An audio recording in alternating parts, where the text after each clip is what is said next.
Hello and welcome back to the OSM channel. In today's video I'm going to teach you how to change rear brakes on a Honda CRV. This will cover model years 2017 to 2021. This here in particular is a 2018 model. So let's get started. First thing we need to do on the opposite side of the car, chock the wheels. Also ensure that the emergency brake is off. Now, if you do not have an impact driver while the wheel is still on the ground, what you're going to have to do is take a 2-foot breaker bar with a 19mm socket. With the tire on the ground, you're just going to have to crack all these lugs loose. Now I am going to be changing out the front brakes and rear brakes. This is going to be two separate videos, but because I'm doing that, I'm going to jack the car up right in the middle. So from this gap in between the front door and the rear door, going towards the front of the car about 8 inches, I'm going to jack the car up on this rail right here. So now we need to install some jack stands in case that jack fails. This will provide some protection. So right behind the front wheel, there's going to be a jacking plate. So we're going to take a jack stand, slide it right under that jack plate. And right in front of the rear wheel, we're going to install a jack stand here as well. And I'm going to lower the jack down a little bit so that the car is slightly resting on the jack stands and slightly on the jack. Like so.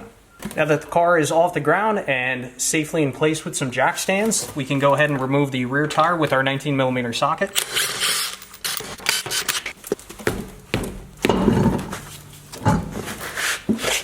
So the first thing we need to do for the rear brakes, remove the 12mm bolt here and here that are attached to the slide pins. I did crack these loose, that's why they are loose.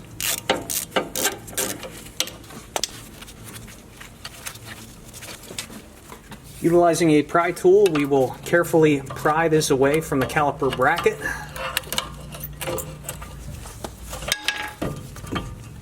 If you have a little hook, you may be able to hook this on one of the holes of the bracket and kind of hang this up on the trim panel somewhere. Now we can remove the old brake pads.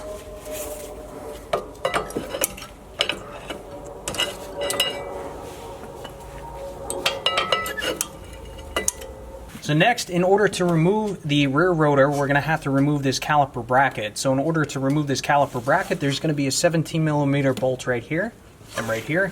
The best way to remove these bolts, you're not going to have enough room with an impact if you have an impact. So take a 17mm socket on a 2-foot breaker bar, and you're going to have to break these loose. Once you get these broke loose, you should be able to spin them off the rest of the way by hand.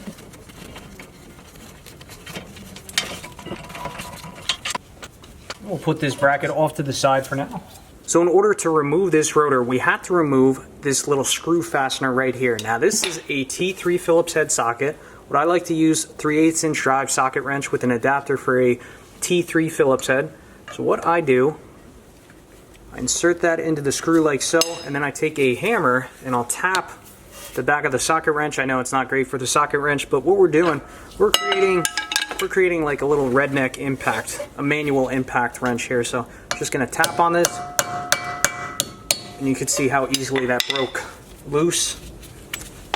We'll just spin this screw off the rest of the way by hand. Alright, so trying to remove this rotor, it's not going well, it's stuck on here. The best spot to hit is in between the lugs. So I'm going to take this chisel with a big lump hammer, give it a couple whacks.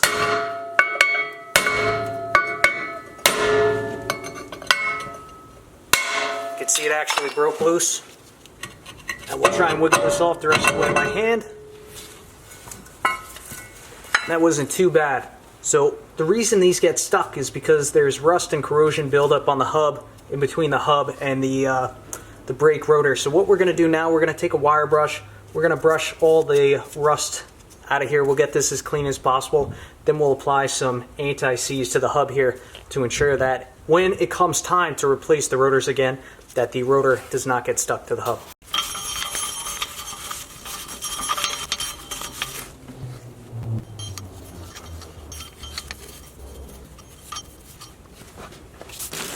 So here's the new brake rotor. Now before we go and install this on the car, what you want to do is take some brake parts cleaner and just spray this and try and get some of the oil off this rotor. It's shipped in oil to help ensure that it doesn't rust. So we'll spray this down a little bit.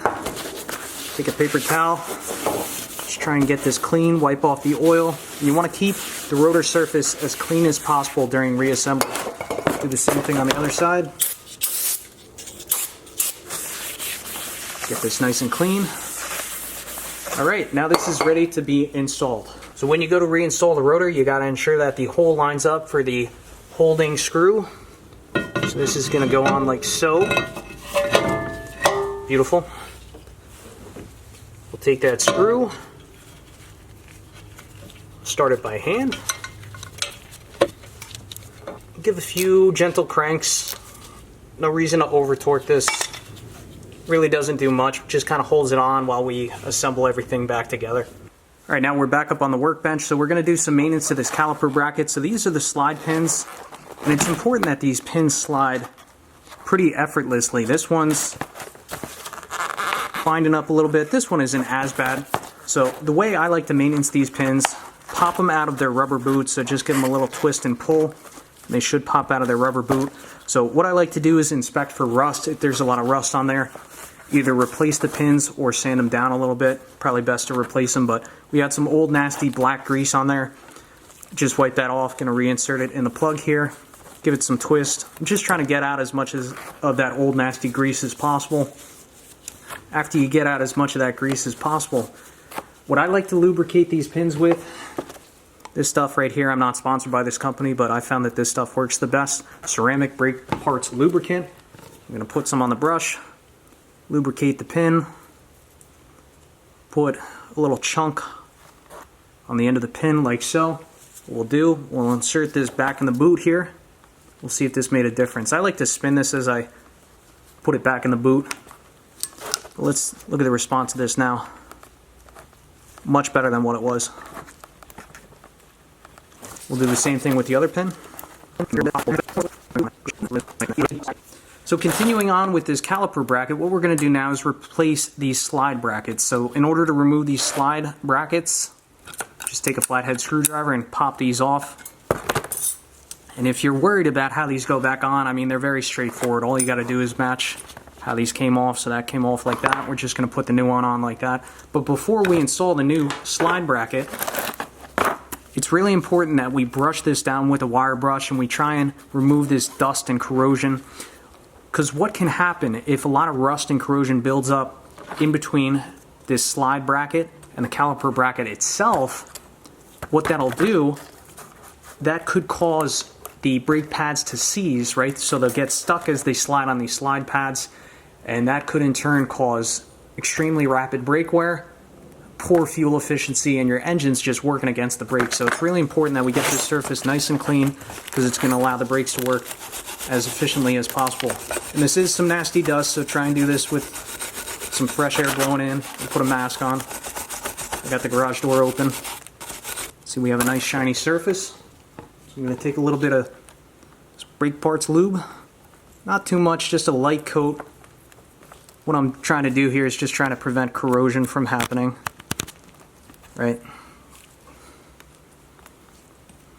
So now that I have a nice light coat on that, we can take our new slide bracket, just push it on. Should pop into place like so. And what I like to do, I like to take a little hammer, give it a couple taps, just to ensure that it's on all the way. So we'll repeat the same process on the other side of the bracket right here, and we'll go down and reinstall this. So now let's go ahead and reinstall this caliper bracket. And this is going to be two 17mm fasteners.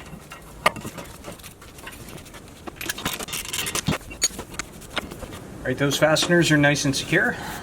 Now a lot of people get intimidated by this job because this car is equipped with an electronic parking brake. So that means that you can't compress down this cylinder with a traditional C-clamp.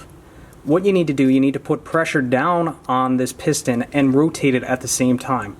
The easiest way to do that is to purchase one of these brake caliper compression kits. I will leave a link for this in the description down below.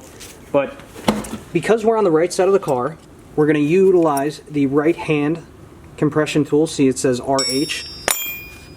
So what we're going to do, we're going to take this bracket. This has a K2. This is the one that fits the best. We're going to install it onto the piston like so. We're going to take our compression tool. See this plate? So we're going to slide this over the handle like so. We're going to take our compression tool. You see these two protrusions? Well, those are going to stick right into those holes in our adapter plate. So we'll get this all lined up. All right, those holes are locked into our adapter plate. What we're going to do is we're going to spin this thread counterclockwise. Just get that good and tight. What we're going to do now is we're just going to spin this handle in a clockwise direction. This is spinning, which it shouldn't. You may have to hold this a little bit. But what we're doing is we are compressing and we're also spinning this piston at the same time.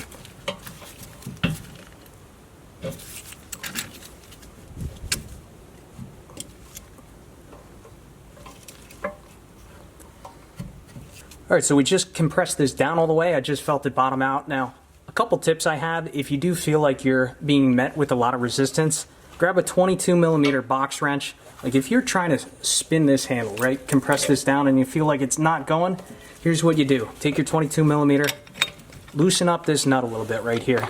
Keep this a little bit loose, rotate the handle a couple times, and after you rotate it a little bit, then spin this nut a little bit tighter, or even keep the nut a little bit loose and just keep spinning the handle, right? So you don't have that much pressure forcing down on it, but still rotate that cylinder. You'll find that you will be able to compress this down. You're just going to have to play around with it a little bit, but no big deal. It's just something you got to get a feel for. You'll figure it out. So in order to release it, take your 22mm. We'll loosen up this nut right here. Now here's something really important. You see these two tabs? These need to be straight up and down like this. So take your tool, do what you got to do, but you got to spin these so that these are straight up and down. Let's see if I can do it. So I'm just going to spin this counterclockwise, ensuring that those tabs are straight up and down. It's got to go a little bit more. And that's just about perfect right there. That's going to be really important because when we install our brake pads in a moment, it's going to be critical that this is straight up and down like so.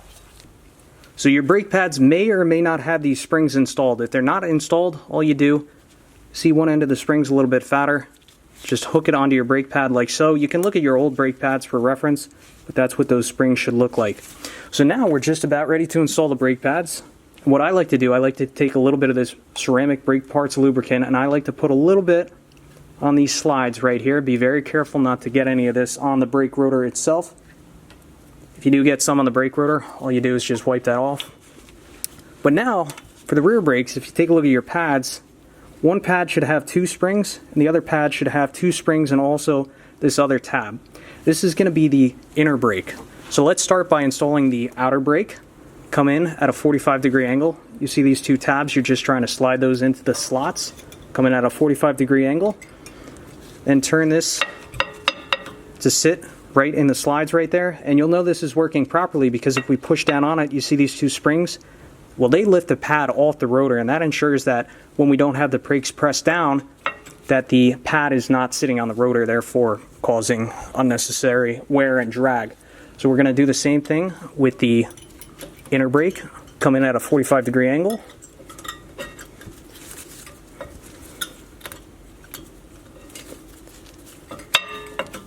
We'll perform the same test, and you can see that both brakes are working properly. Those springs are pulling the brake pads off the rotor. All right, so now we can take our piston, electronic motor bracket, whatever you want to call it, and if you take a look at these brake pads, there's a little tab right here. Remember we rotated that piston to ensure those tabs were in line? Well, that's going to be really important on the back side now. So we'll just take this, got to compress the pads a little bit, get this lined up.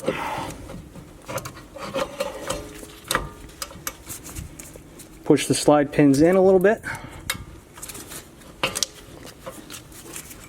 Everything is looking good. So what we can do now is take our bolts for the slide pins. We'll install those bolts. I think these are 12mm. Now as you're tightening this 12mm bolt for this slide pin, if you find that the nut on the other side is spinning, you can take a 19mm box wrench, just hold that tight and tighten down the fastener. So I'm going to have my helper hit the electronic emergency brake, and we'll just ensure that the emergency brake is functioning properly.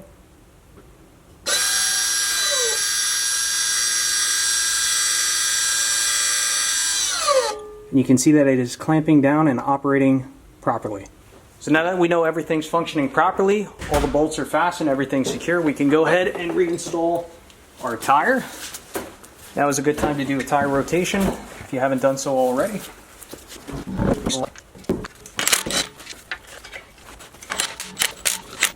At this point, you can go ahead and jack up the car off the jack stands. Carefully remove the jack stands.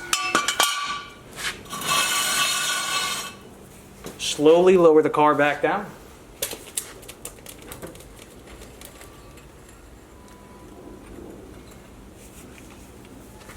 Now take your torque wrench, set it to 105 foot-pounds with your 19mm socket. Go ahead and torque all these lugs down in a star pattern. I always like to go around and check these one more time. Now before you remove the chocks, go in the car, pump the brakes several times.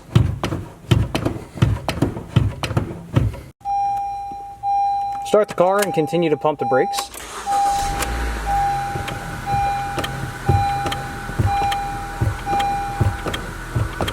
Now we can go ahead and remove our chocks.